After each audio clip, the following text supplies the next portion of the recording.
Some players are so great they define an era. But some are so big, they are the world. This is the story of a man who was a god, a devil, and a dream, all rolled into one. And to truly understand his legend, we have to start with the day the dream died. Make sure you subscribe and turn on notifications, because you won't want to miss a single second of the story of Diego Armando Maradona. Before I tell you about his life, I need to tell you what he meant. To people, to the world, and to me. Just an hour ago, I was sitting right here at this desk, putting the final touches on a mini documentary about the life of Gerd Mueller.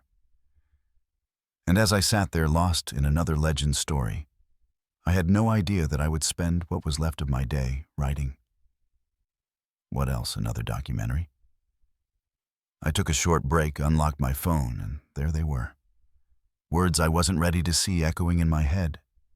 Rest in peace, Diego Armando Maradona. I was so struck by that headline, my first instinct was to pick up my phone and call my dad to tell him what had happened. This would seem like a perfectly normal reaction if it weren't for the fact that my dad was sitting just 10 meters away from me in the living room.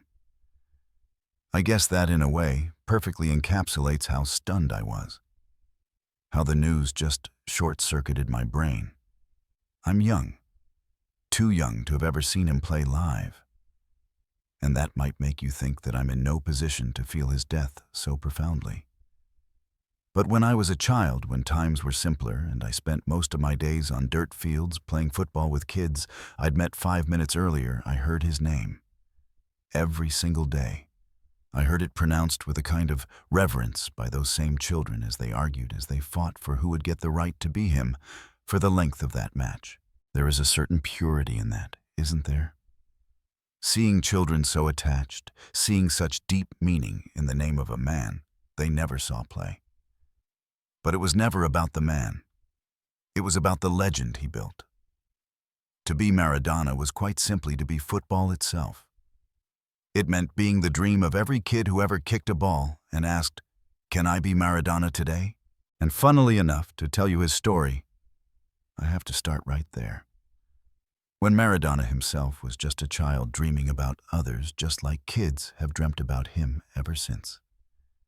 He was born on October 30th, 1960 in Villa Fiorito, one of Buenos Aires' villas, miseria, which translates directly and heartbreakingly to misery villages. These are slums, places where the poorest of the poor fight every single day to scrape together enough to build a life worth living.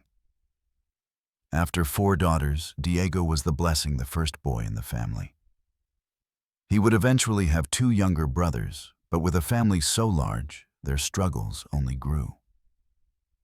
His mother stayed at home full-time to raise the children, all 8 of them, depending on his father's meager salary as a bricklayer. At exactly 3 years of age, the greatest adventure of his life began. One of his cousins gifted him a football for his birthday. The little boy grew so attached to it, he treasured it so much, that when he got older, he would sleep with the ball tucked inside his shirt.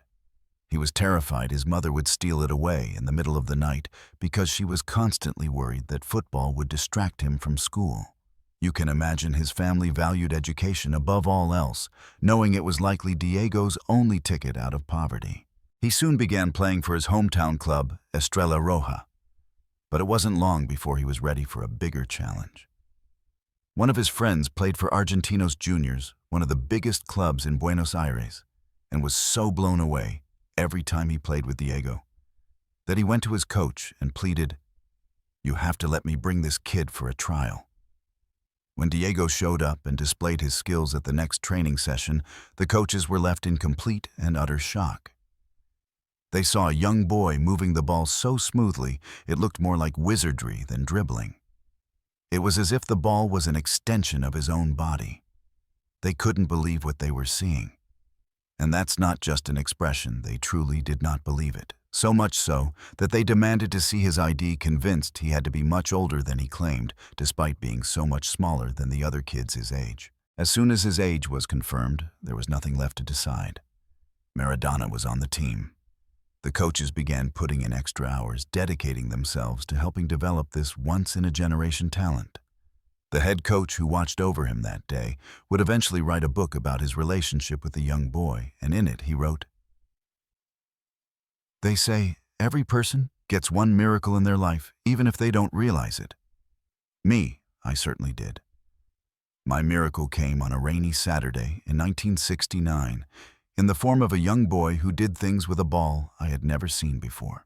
Soon Diego took on the challenge of playing for the youth team, who were affectionately known as Los Cebolitas, the Little Onions.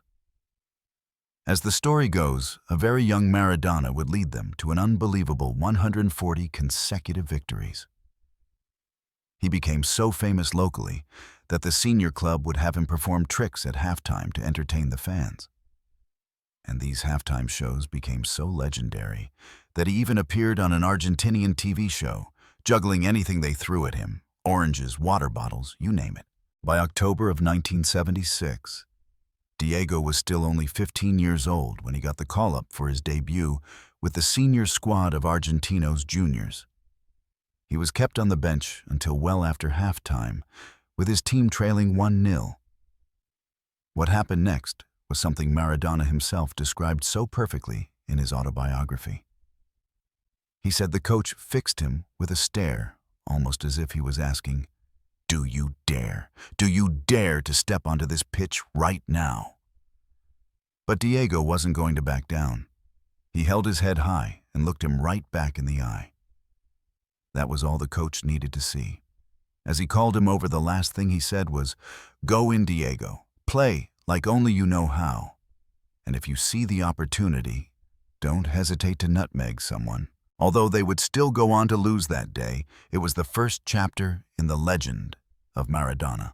He weaved his way across the pitch with an intelligence and a sleight of foot that very few have ever possessed. And if you were wondering, yes, he did get to nutmeg someone. And for the first of what would be hundreds of times, the stadium erupted with a collective "Olé" for Diego Armando Maradona. That night, as he so poetically put it in his book, felt like he held the sky in his hands for the very first time. He quickly gained what would become his most iconic nickname, El Pibe de Oro, the Golden Boy. But what is a pibe? A pibe is a street kid, savvy and skillful. I think the author Jonathan Wilson described it best in his book, Angels with Dirty Faces. He said a pibe is a boy who makes his way through life with a combination of charm and cunning, almost encouraged to never fully mature into an adult. Perhaps that was what ultimately led Maradona down the erratic path he would become known for. Over the 5 years he spent at Argentinos Juniors, he went from a street kid to a global superstar. Even he admitted his rise was too fast and that it was partly what caused him to go off the rails. Still, there's so much to be said about those years. After only 11 matches at the senior level, he was called up to play for Argentina in a friendly against Hungary. Over the next year, he would play 4 more times for his country and another 84 times at the club level. And with 2 goals and 2 assists in his final match before the 1978 World Cup squad was announced, it seemed a foregone conclusion that his name would be on that list. But then, it just wasn't. Maradona was devastated. More than that, he was angry. A fiery rage burned inside him, made it infinitely worse. When Argentina, playing on home soil, went on to become world champions without him, he channeled all of that hurt, all of that fury into his game. The next year, with 22 goals, the 18-year-old topped the goal-scoring charts as Argentinos rose to second place. Unfortunately, in a crucial playoff match, Maradona was forced to watch from the sidelines after being red-carded in the previous game, and his team was thrashed 4-0. That summer, he got a chance to play for the national team, but not in the way he wanted. He was called up for the Under-20 World Cup. Still, Maradona set the tournament ablaze, scoring 6 goals in 6 matches, including one in the final against the Soviet Union. But even as they became world champions, it was clear to everyone, Maradona was destined for a much, much bigger stage. The next year, the story was painfully similar. With an incredible 43 goals in 45 matches, he led his team to another second-place finish once again, watching them get knocked out in the playoffs as he sat out due to illness. Before that heartbreak, though, Maradona gifted us one performance for the history books. As they faced Boca Juniors, their goalkeeper Hugo Gotti was quoted as saying he wasn't worried about Maradona, that the kid was too fat to scare him. I'm guessing Gotti regretted those words when a 19-year-old Maradona made him pick the ball out of the back of his net 4 times in the same match. A poker. The Boca fans, though, were so impressed by the young man's performance that they began to sing his name. It was, in a way, the perfect ending to this chapter of his career. He finished his time at Argentinos Juniors with an astounding 116 goals in 166 matches, all by the age of 19. The next choice Maradona had to make would shape his image and his career forever. He was wanted by both the star-studded wealthy River Plate and the struggling, passionate Boca Juniors. Maradona let himself be swayed, not just by the fans who had shown him love, even when he was playing against them, but by one key point: Maradona simply preferred to play with the odds stacked against him. He was a fighter born from struggle, and he thrived on it. So to Boca, he went the team he had supported since he was a little boy. It was a choice that would define him forever. The easy path with the giants, or the hard road with the team of the people. What do you think this decision says about the heart of a champion? Would you have made the same choice? Let me know your thoughts down in the comments below. To celebrate his time at Argentinos, a friendly match was set up between the two clubs, with Maradona playing one half for each team as he said goodbye to the club that had made him a man. Over his only season with Boca Juniors, however, an issue arose that might have been why he was so quick to leave. His relationship with Silvio Marzolini, Boca's coach and one of their legendary players, was tense. Marzolini was quick to tell Maradona that he would get no special treatment at this club, that he was to behave like any of his teammates. But Maradona's ego was growing by the day, and of course, he did not take kindly to these words. Regardless, the first truly memorable match of his time at Boca came in the form of his first Super Classico against River Plate. He would be remembered for his incredible performance overall, but especially for the one goal he scored that night. In classic Maradona fashion, he dribbled past several players and even the goalkeeper before calmly slotting the ball into the net. This goal made the stadium erupt. The noise was deafening, and Marzolini himself was not immune to the excitement. He knelt down on the sideline in front of Maradona and extended his arms towards him in a gesture of worship. Maradona's genius was simply undeniable, untamable. So immense must have been the excitement that, curiously, Marzolini suffered a mild heart attack later that day, though he would make a full recovery. Later that season, as Boca faced Rosario Central, it all came down to a penalty. Score and Maradona would clinch the title for his team. But he missed. And in that moment, Maradona showed just how much he hated losing, falling to the ground and yelling out in pure frustration. The next match they faced Racing Club. Once again, it was a penalty. Once again, it was on Maradona's shoulders. And this time, of course, he would not disappoint. He scored, winning the Argentinian league for the first time. He finished his day by joining the crowd in celebration carried on their shoulders, bare-chested and roaring. He had finally conquered Argentinian football. There was nothing left for him there. But as rumors of his next move floated around, something he had been waiting for, dreaming of for 4 long years, finally happened. Maradona got the call. It was time for the 1982 World Cup. It would be played in Spain, which only added fuel to his transfer rumors, since Barcelona seemed to be the main candidates to sign him. Regardless, Argentina was a team in transition, with older players who seemed far beyond their best years, and younger ones who lacked experience. And among all of this chaos, they rested all their hopes on the shoulders of one man, of course none other than Maradona. After all, most Argentinians had by now gotten used to seeing him perform miracles. So why not one more time? Well, their opponents were ruthless. They had a simple plan: if you stop Maradona, you stop Argentina. As they faced Belgium, Maradona barely got a touch on the ball, seeing how aggressively they were tackling him, hacking at his ankles at every opportunity. The second match against Hungary brought their hopes up once again, as Maradona scored twice in a nearly flawless performance. But by the third match against an El Salvador squad that had been brutally destroyed 10-1 by Hungary, it became clear this would be a war of attrition. It was a bloodbath, which ironically ended with Argentina winning thanks to, of all things, a penalty. Argentina had made it to the second group stage, but with that came tougher opponents. In their case, Italy and Brazil.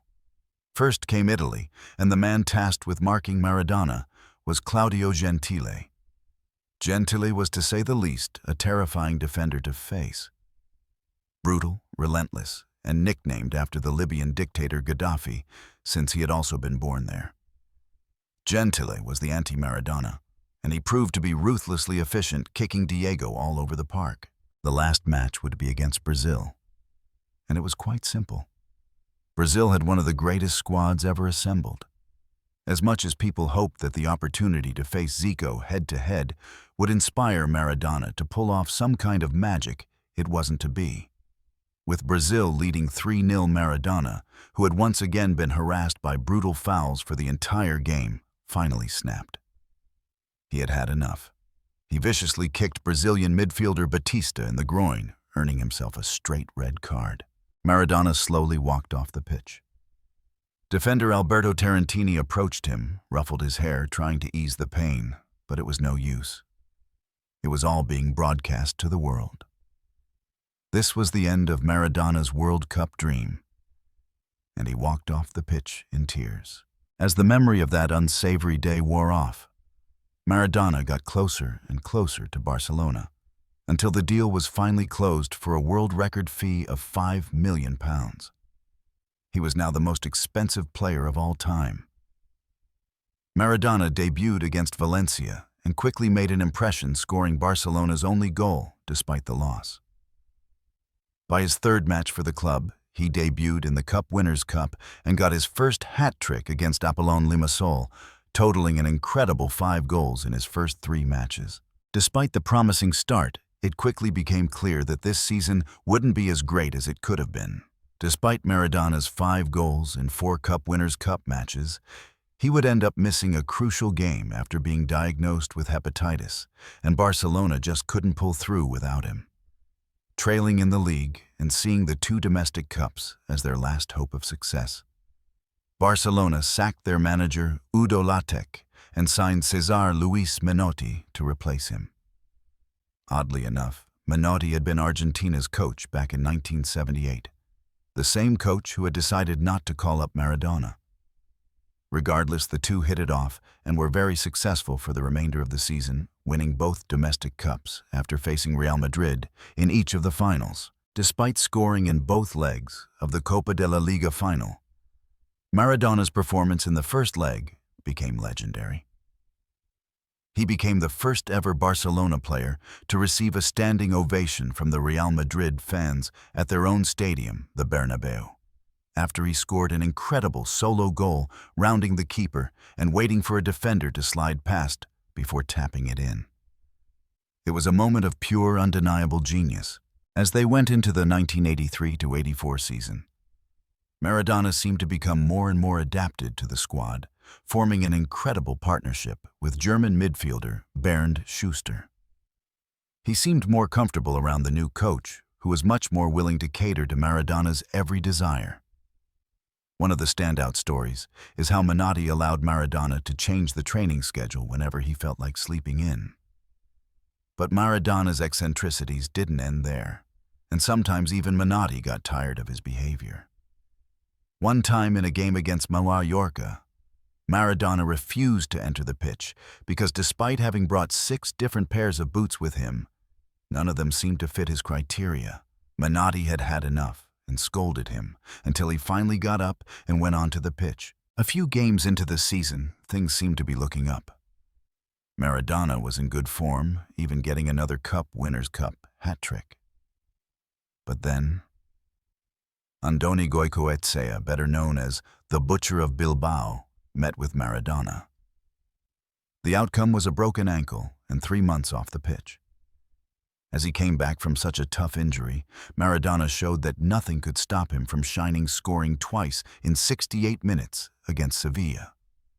But even with Maradona back and performing up to his usual standard, Barcelona once again found themselves in a tough situation. After choking a first-leg 2-0 lead against Manchester United to get knocked out of the Winners' Cup and finishing La Liga in 3rd place, it seemed they would have to once again rely on the Copa del Rey to salvage their season. And as they reached the final, Maradona would have to go through none other than the Butcher of Bilbao once again. The final against Athletic Bilbao was brutal. Maradona was tormented for the entire match, kicked and provoked relentlessly. The fact that by the end Athletic Bilbao won 1-0 didn't help either. And as Bilbao player Miguel Sola decided to taunt Maradona after the final whistle, Diego snapped. He headbutted him. As the other players rushed towards him, he elbowed one in the face, knocking the player out cold before kneeing another. From that moment on, an all-out brawl broke out. It was chaos. By the end, there were over 60 people injured. After a back and forth with the board, it was decided there was no longer a place for Maradona at Barcelona. Despite all of this, there was no lack of interest in Maradona. He eventually left for Napoli for yet another world record fee, this time £7 million. Now Napoli was, to say the least, an odd choice at the time. Serie A was the biggest, most talented league in the world, but it was completely dominated by the northern giants, Juventus Milan and Inter. Napoli, in all of their history, had won 2 Coppa Italias. That's it. Not a single league title. They weren't a big team, and they didn't even seem to be building towards becoming one. But if you remember what I said earlier, Maradona always seemed to profit from discomfort, shining the brightest when it was least expected of him. And so he did. As much as you can say that Napoli had been an unsuccessful club, their fans were as passionate and effervescent as they come. And with the biggest name in football joining their team, well, it was a recipe for something truly historic. On the day he arrived, a local newspaper joked about the city's poor financial state, saying, "We might not have a mayor, houses, schools, buses, or even sanitation, but none of that matters. Because now, we have Maradona." 70,000 people showed up at the Stadio San Paolo just to see Maradona get presented to them. This was a record that stood until 2009, when Cristiano Ronaldo joined Real Madrid. This transfer was, to say the least, bizarre. But in classic Maradona fashion, you were at least guaranteed to be entertained. Maradona would clearly struggle to adapt to the physical and increasingly tough Serie A. He would only win 2 of his first 17 league matches, which is an undeniably horrendous stat. But you have to take into consideration that the prior year, Napoli finished just 1 point above the relegation zone. It seemed like Maradona would not be able to perform a miracle for this team. But then it just clicked. Suddenly, Maradona only lost 1 of his last 17 league matches of the season, managing to score 11 goals in that stretch. And though it was clearly too late to fight for anything more than a top-half finish, Napoli now looked unbelievably promising. A Maradona who had struggled all his life with tougher opponents had joined the toughest league in the world, and he had adapted, taking hit after hit, and still never stopping in his pursuit of goal. Napoli would have a much better start to the season in their second attempt. They lost only 1 of their first 11 matches with Maradona, even going on a 5-match goal-scoring streak. By the end of the season, they totaled only 5 defeats, but with 11 draws, they would finish 5 points behind champions Juventus in 3rd place. Regardless, one thing was sure: in 2 seasons, Maradona had managed to take a nearly relegated side and get them qualified for the UEFA Cup. And that is quite simply the stuff of legends. Over the summer came the 1986 World Cup in Mexico, and it would be the biggest moment of Maradona's career and likely the most iconic World Cup of all time. But an interesting fact is that to start with, it should have been Colombia 1986. But due to an all-out civil war and recurring drug problems, FIFA forced them to let go of the opportunity in favor of Mexico. But to their dismay, Mexico City was then hit by a massive earthquake of 8.0 magnitude. And with a repair cost of up to $4 billion, the stage for the World Cup was nearly in ruins. If any World Cup ever needed a savior, it was this one. But with Argentina's performances in qualification and friendlies seeming largely uninspired, it seemed unlikely that Maradona would be the one to take center stage. This was all made even worse when Maradona was given the captain's armband, and the longtime captain, Daniel Passarella, took such offense to being stripped of his role that he left the national team just before the group stage. As they matched up with South Korea in their first game, Maradona's biggest fear was realized. This World Cup would follow the same pattern as the previous one, with teams committed to stopping him, even if it meant they had to break him physically. But Maradona was now 26 years old. He was more determined, more collected. You could see in him that he had learned. He was different. After every hard blow, you could see his frustration, but under no circumstance would you see him lose his focus on the match. And by the end of it, Argentina had won 3-1, with Maradona assisting all 3 of their goals. The second match would be his trial by fire. After 2 years with Napoli, the world believed Maradona to now be a much tougher player, able to withstand the toughest of beatings. But could he do it while facing the crème de la crème of Italian football, all gathered in one team? Well, 6 minutes into the match, a penalty put Argentina behind. But Maradona did not back down. He rallied his squad. He went at the opposition with a never-before-seen ambition in his eyes, and the Italians simply could not get a hold of him. It was as if he saw the tackles coming in slow motion. Maradona effortlessly evaded every single attempt to bring him down, and by the 36th minute, he would get the goal that secured the tie. And just like that, he had beaten the demons that had followed him since the fatal 1982 World Cup disaster. The third match was an easy and straightforward 2-0 win for Argentina over Bulgaria, as Maradona added another assist to his tally. As they went into the knockout stage, they would draw none other than Uruguay in the last 16, their eternal rivals. The two countries are separated only by a river and have been footballing rivals ever since they faced each other in the final of the first ever World Cup. The match was played out in intermittent bursts of energy as the tension between the players constantly halted the game's flow. Regardless, Argentina would come out on top with a 1-0 win that would lead them to what might just be the most memorable match in the history of football. The quarter-final against England would strangely start at midday to suit European time zones. As the cameras glanced at Maradona, you could see it in his eyes, his distaste for the Englishman who stood before him. Just like most Argentinians, Maradona had not forgiven the English for the Falklands War, which Argentina had lost just 4 years prior. The first half was played out at a relatively boring pace, with England trying to break up the rhythm as much as possible, seemingly content with stopping Argentina rather than beating them. Soon halftime was upon us with no goals for either team. 6 minutes into the second half, it happened. It was right there in front of everyone, except the referee. The most infamous goal the game has ever seen. La mano de Dios, the hand of God, an Argentine miracle or an English curse. It truly can be whatever you project onto it. But objectively, it was a mistake by the referee, who didn't notice as Maradona leaped towards Peter Shilton and got his hand to the ball to secure Argentina's lead. As most Englishmen still stared baffled at their screens, asking how such an injustice could have taken place, 4 minutes later, Maradona got the ball again.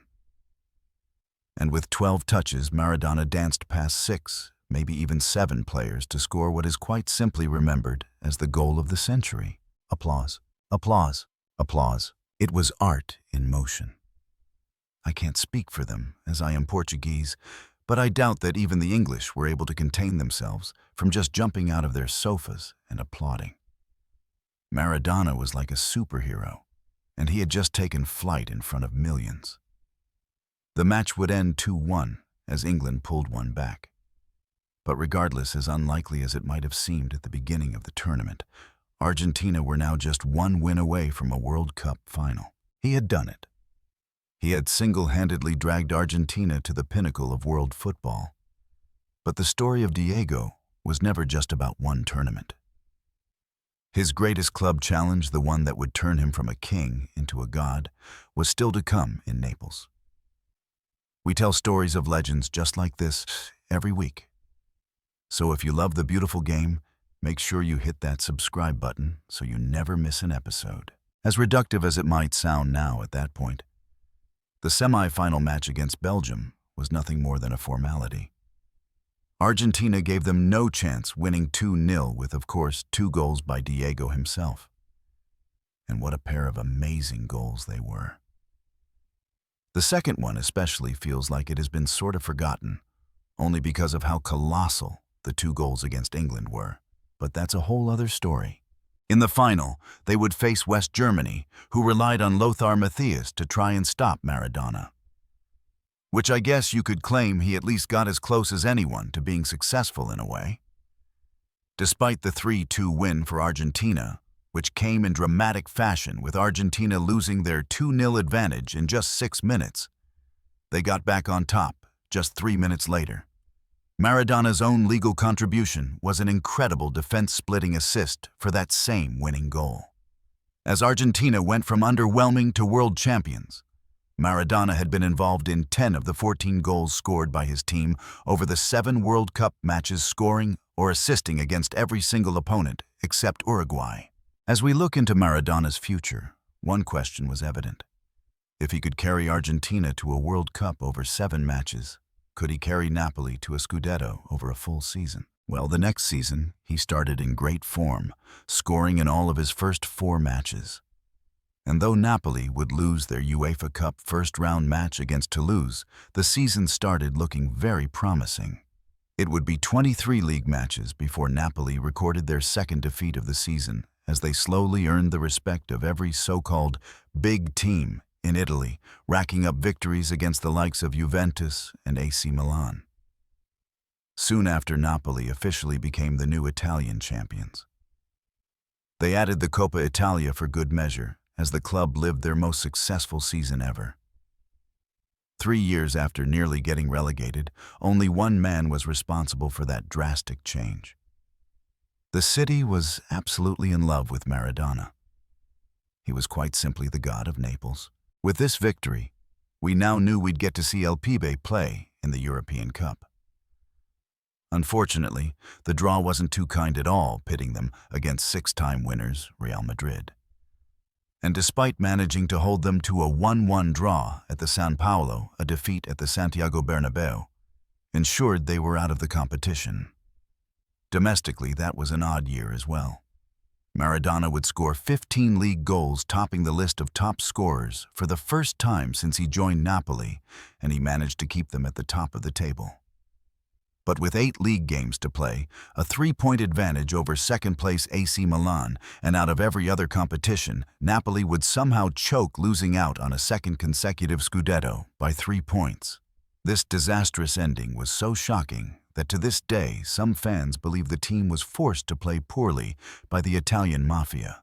The following season, 1988-89, they would once again fall behind into second place, this time to Inter, and by a much more significant margin. But the focal point for which that season is remembered is the UEFA Cup. There was a dream they would one day win something more than the league, now that Maradona had let the fans' imaginations run wild. But from an objective standpoint, I don't think many had big hopes of it happening. But as a matter of fact, That season Napoli went into the 64-team knockout tournament looking promising, defeating PAOK VfB Leipzig and Bordeaux in a series of relatively straightforward matches. But in the quarter-finals, they would face Juventus, their longtime domestic rivals, in each and every way. And though over the last few years, Napoli had proven to be superior with Maradona, frequently outclassing the Bianconeri star player Michel Platini, it would be another challenge entirely to do it in the UEFA Cup. The first leg would prove just that, with Napoli losing 2-0 in a very convincing performance by Juventus. 2 weeks later, it was time they met again, and a miracle was very much needed to go through. But once again, if there was a team that was getting used to miracles at this point, it was certainly Napoli. After just 20 minutes, a penalty by Maradona would inspire the comeback, and right before halftime the match was tied on aggregate. Now it seemed like everything could be wrapped up quite fast, but Napoli seemed to be interested in taking the more dramatic route, waiting until the very last minute of extra time to score, with Alessandro Renica locking in their place in the semi-finals. If Juventus had been a tough matchup, Bayern Munich in the semis was even tougher, considering they had been to a European Cup final just 2 years prior and were on their way to winning the Bundesliga once again. As Napoli faced them in the first leg at the San Paolo, they would win 2-0, with Maradona assisting the second goal. The celebrations would be so loud, so wild, that residents of that earthquake-prone part of Italy would legitimately complain to the authorities, claiming they feared one day the celebrations would cause a tremor to start. Honestly, that's just kind of hilarious. At the away leg, Maradona would be remembered for something quite particular to him. Before kickoff, sporting a windbreaker and shorts with his boots untied, Maradona put on a show. It was almost like he was back to being that child, entertaining the Argentinos Juniors fans at halftime. And still to this day, the video of that warm-up routine goes viral every once in a while. The man was seriously born to entertain. Honestly, after putting on a show like that, Bayern must have been at the very least intimidated. Maradona won the mental game before a ball was even kicked. And after assisting Napoli's second goal, it was coming closer and closer to reality. Napoli were in the final. There they would play Stuttgart. Many claimed that the true final had been the match with Bayern, but still with a Stuttgart team. Featuring players like Jürgen Klinsmann, there was always the possibility of things going south. Considering that back then the final was still played over 2 legs, the first one would once again be at the San Paolo. The city was already celebrating. The Napoli fans seemed to think they had it in the bag already. But a goal by Stuttgart inside 17 minutes would freeze the crowd. It would be a long sequence of risky attacks by Napoli, coming to no avail until, in the 68th minute, Maradona once again used his hand to sway a game in his desired direction. He controlled the ball with his left arm before shooting, only to be stopped by yet another handball, this time by a defender. One that would be seen by the referee, giving Maradona the order to take a penalty that he would convert, leveling the game. Then, with only 3 minutes left to play, Maradona would thread a perfect pass to Careca so he could get Napoli the late win. The second leg would not disappoint either, with thousands of Napoli fans traveling to Germany and with plenty of goals. First by Alemão to give Napoli the lead, a player whose name ironically means German in Portuguese. But quickly, Klinsmann would tie the match once again, only for defender Ciro Ferrara to score a rare goal coming off a Maradona corner to give Napoli the advantage once again. As the second half started, Maradona would assist Careca to put Napoli well ahead. Though they would still be in for a scare as Stuttgart pulled 2 back before full time, it would not be enough. Napoli were champions of Europe. Maradona had helped them achieve what many claimed to be impossible once more. Despite all the glory, one issue was becoming more and more prevalent.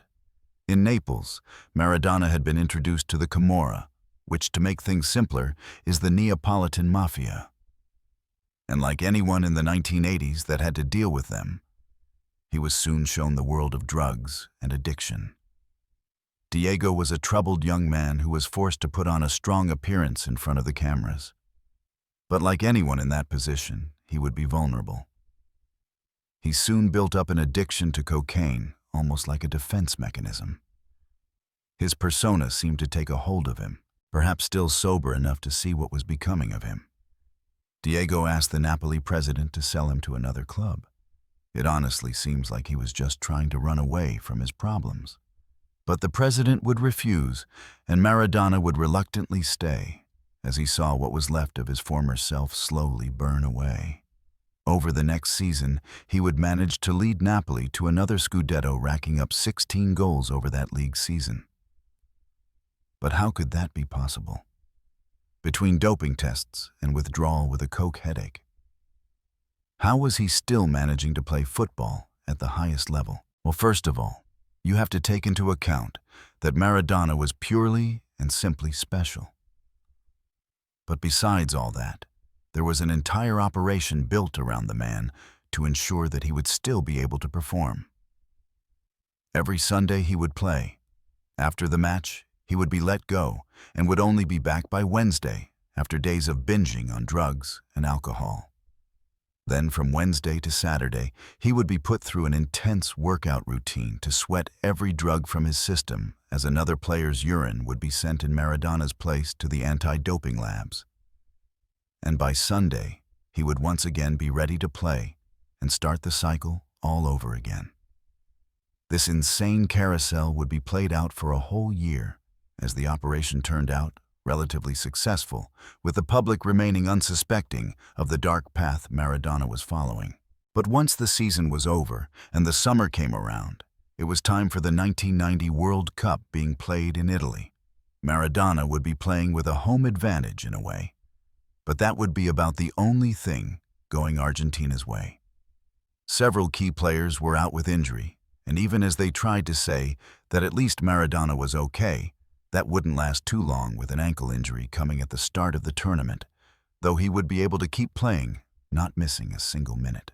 The 3 group stage matches would show that Argentina had clear weaknesses. The first of the bunch would be the most obvious in that sense. Though Maradona still put on a show, oddly enough, mostly coming from little juggles and tricks he pulled off on the sidelines to entertain the audience, Argentina would lose by a single goal against Cameroon. As that match seemed like one to forget, Maradona's post-match speech would make it as memorable as any other. With the match being played in Milan, where Maradona was certainly not as appreciated as in Naples, Maradona said the following: "The only pleasure I get from this afternoon was to discover that thanks to me the people of Milan have stopped being racists. Today, for the first time, they supported the Africans." The second match was an important one, as Argentina faced the Soviet Union. Whoever lost that game would be out of the tournament. With a broken leg, Argentina's first-choice goalkeeper would soon be out, and once again, it seemed like Argentina could not catch a break. But then, and I cannot stress this enough, something happened. Again.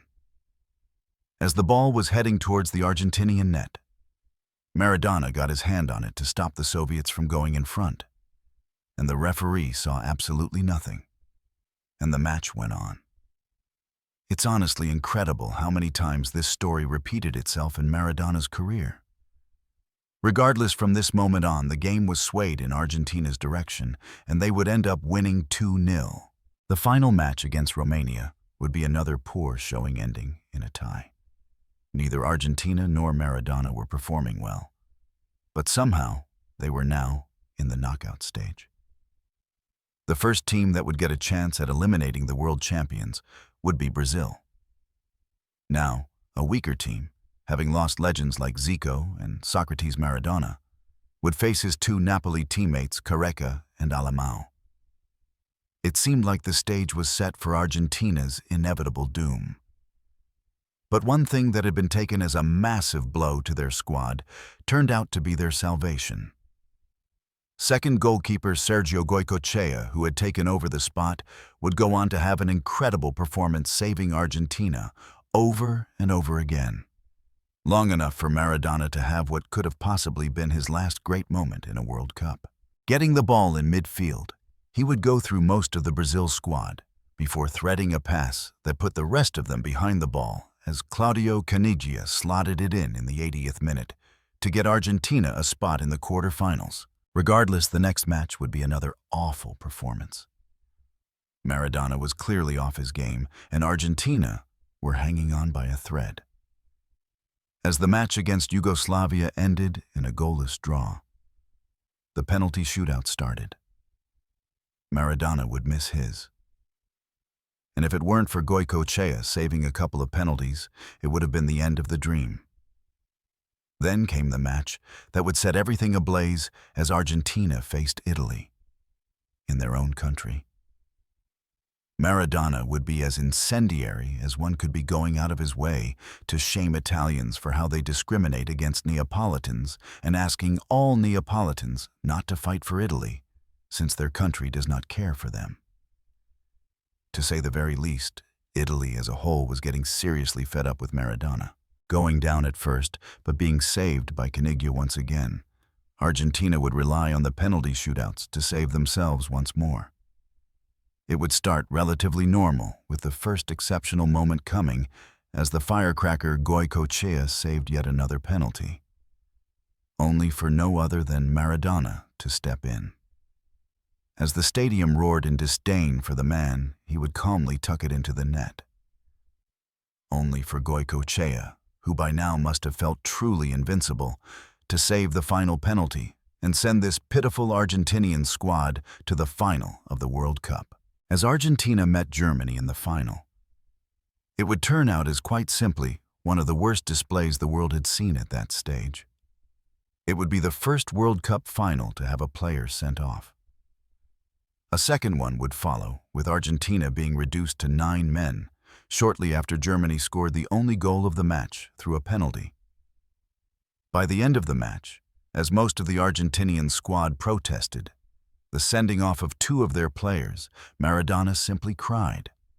The greatest of all time seemed to watch himself from afar as his body failed him and as he failed his country. Back in Italy, Maradona was no longer loved like before. Knocking out Italy turned many against him, including the mafia, who no longer protected him.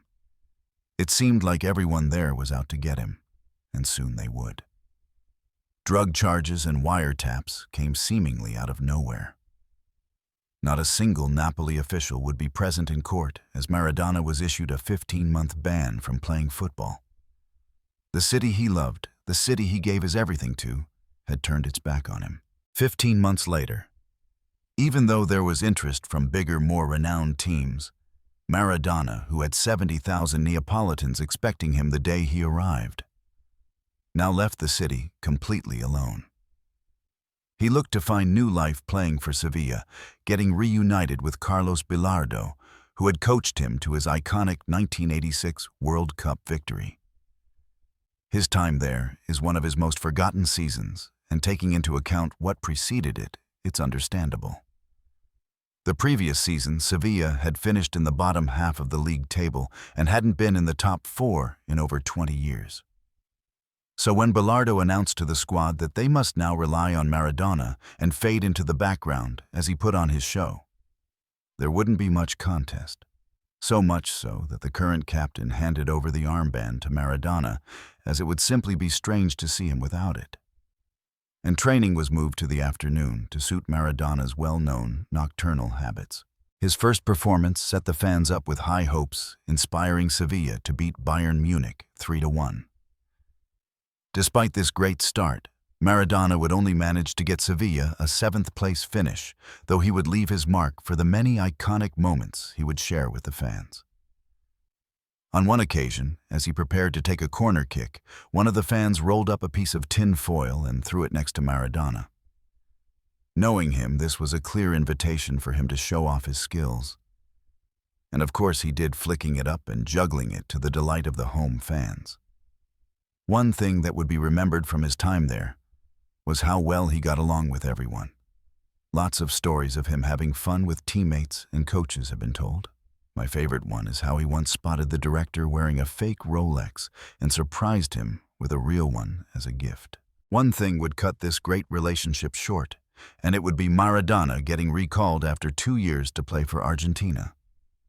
Sevilla didn't want him missing games because of international friendlies, but he would leave without their permission. From then on, things got sour, and Maradona started missing games. As he started looking overweight, the club looked for a reason to send him away.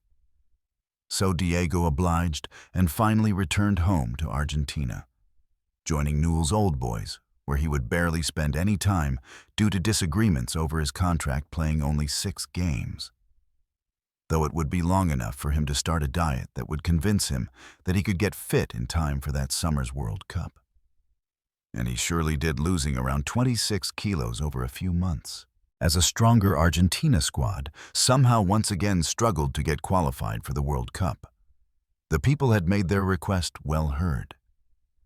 We want Maradona one last time, and he would join the squad with the likes of Batistata, who had played with him at Sevilla. As much as Maradona's impact in the games could be argued, it is a fact that as he joined, Argentina would not lose any more qualifying matches and would secure a spot at the World Cup. As it seemed like another incredible quest for world domination was bound to start, Maradona decided he could not cope with the expectations of the public, and he left the squad. The media would be all over this decision, camping for days, at the gate of his house trying to get a better explanation. Maradona had enough. He would come out of the house with an air pressure rifle and shoot at the reporters, with the cops arriving soon after. Despite all this mess, Maradona would eventually return. Some claim that the ones who convinced him to get back were FIFA themselves, who were worried the tournament lacked a star player and told Maradona that if he came, he would be exempt from drug testing. And as a matter of fact, as the tournament started this time, Argentina were one of the favorites to win it, something that we now realize didn't fit Maradona's likings.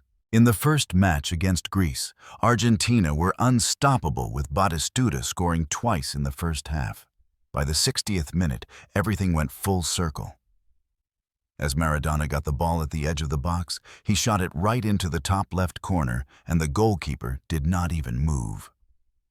As the cameras showed his celebration, Maradona ran straight into the camera as it focused on his face. His eyes bulged towards it with pupils as dilated as they could possibly ever be. The entire world saw it. Maradona was playing a World Cup while on drugs. The second match would see an equally dominant Argentina, who, despite going down at first, would bounce back with 2 goals by Caniggia, the second of which was assisted by Maradona. As the match ended, authorities showed up by the sidelines, and Maradona was taken into drug testing, still smiling through it all. In a way, everyone knew the outcome. The next day, Sepp Blatter would announce Maradona had been found positive for ephedrine, a common drug in doping scenarios, giving the consumer increased strength, reducing fatigue, and all sorts of other enhancements. Without Diego, Argentina would lose their next 2 matches and be out of the World Cup sooner than later. The last few words said by commentator Clive Tildesley in what would be Maradona's last ever World Cup match would be, "Maradona again. Oh, they just can't seem to get the ball off him. Can he get a goal? He deserves one. That should be a penalty, surely. Look at this. Nobody can say that he is finished." After serving another 15-month ban, Maradona would join Boca Juniors 1 month before his 35th birthday. Over the year, there would be glimpses of Maradona's magic. But with disappointing performances, he got heavily criticized by the media. By the end of the season, after kissing Caniggia on the lips and being also criticized for that, Maradona would announce that he was retiring, as he, and I quote, was tired of seeing his daughters cry. By August of the same year, he would move to Europe to get rehabilitation from his drug use. But instead, only more stories of sex workers' violence and drug abuse would come out of his time there. Somehow in 1997, despite all of this, Maradona came back from retirement to join Boca once more. And even though only 5 minutes after getting back on the pitch, he would score his first goal from a free kick. This comeback was the wrong approach. Soon enough, another test would come back positive. Maradona's lawyers managed to get him back on the pitch through claims that he had been set up. As he came back, he told the media he would only give up if his dad fell into some illness. And though that didn't happen, it was his dad who asked him to retire, as he could not take the stress brought upon the family by the media, who tried to condemn Maradona for nearly everything. Even after he announced this decision, the media insisted that he had tested positive, and all of this was a cover-up. But eventually, the federation would announce that for once, Maradona had been negative. And that was it. Maradona would never play football again. He would still be around coaching, playing charity matches, making newspaper covers for all the wrong reasons. But in the end, it was always Maradona. The man who made so many believe that magic was real and that it lived inside those 4 white lines. As I finish writing this, it's the day after Maradona's death. I don't think I've ever focused so much on one of these stories I like to tell. And still, as I go and check some data next to his name, I read the word deceased, and it doesn't feel real. He's been among us for what to someone as young as me seems like forever. I see the covers of the newspapers, and all of them reference him in large bold letters. L'Equipe's cover reads that God is dead. Marca references one of his quotes, "If I die, I want to be reborn, as a footballer, to be Diego Maradona once again." Several make witty remarks to the hand of God. I scroll through social media and see the posts from some of football's greatest saying goodbye to their friend, their idol. Messi claims he can't leave us because he is eternal. Cristiano laments that he left so soon and says the void he leaves behind will never be filled. Dries Mertens, who took over as Napoli's all-time top scorer, says he apologizes for every time his name was ever written beside the god of Naples. Football is truly in mourning, and no words will ever fully explain the loss we've experienced. But if I can say something to end this, I'd like to take you back to one of the quotes I told you about in this video.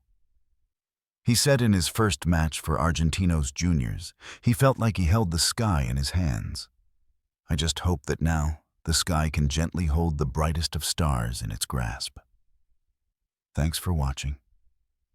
And rest in peace, Diego. One day I'll tell my kids about you. And that's where this incredible, turbulent, beautiful football story concludes. What a journey. Right, I'm so eager to hear your thoughts. What moment stood out to you the most? Did this player's struggle resonate with you? Please share all your opinions, your favorite moments, and any questions you have in the comments below. I truly love reading them and building this amazing football community with all of you.